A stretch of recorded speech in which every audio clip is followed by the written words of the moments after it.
of Chicago known for heavy narcotics trafficking.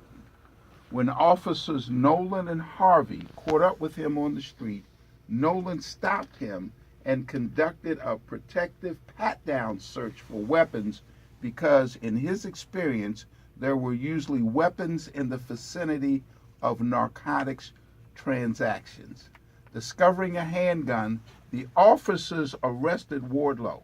Now, the Illinois trial court denied his motion to suppress. Finding the gun was recovered during a lawful stop and frisk. He was convicted of an unlawful use of a weapon by a felon. In reversing, listen to this now, the state appellate court found that Nolan did not have reasonable suspicion to make the stop under Terry v. Ohio 392 U.S. 1.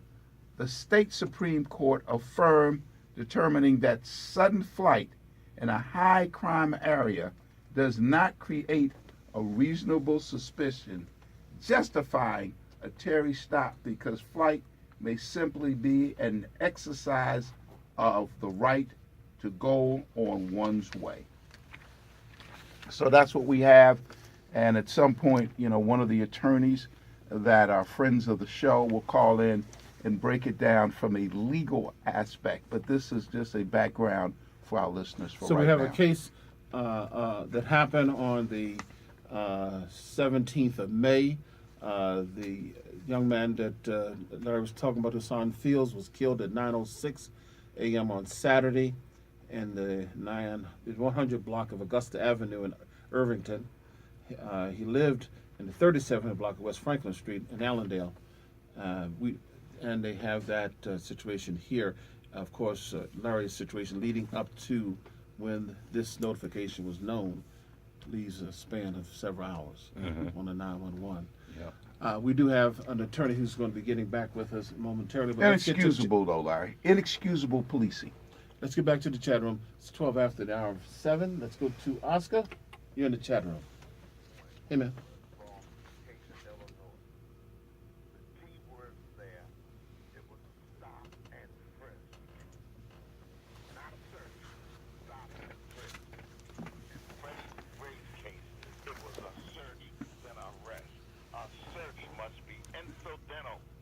To a lawful arrest, so that's not going to hold up in Baltimore.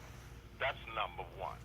Number two, all these cases that they're calling the police and they're not coming, I don't believe that, because when you get a call in the police department, they say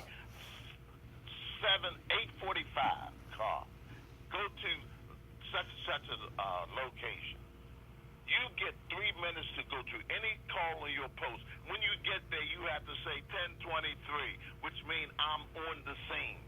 So if people are getting called and not saying 10:23, not telling the dispatcher when they're on the scene, they can be charged with dereliction of duty and fired for that reason. So I think a lot of this is just hyperbole, and people have some kind of political agenda, calling the state's attorney a celebrity.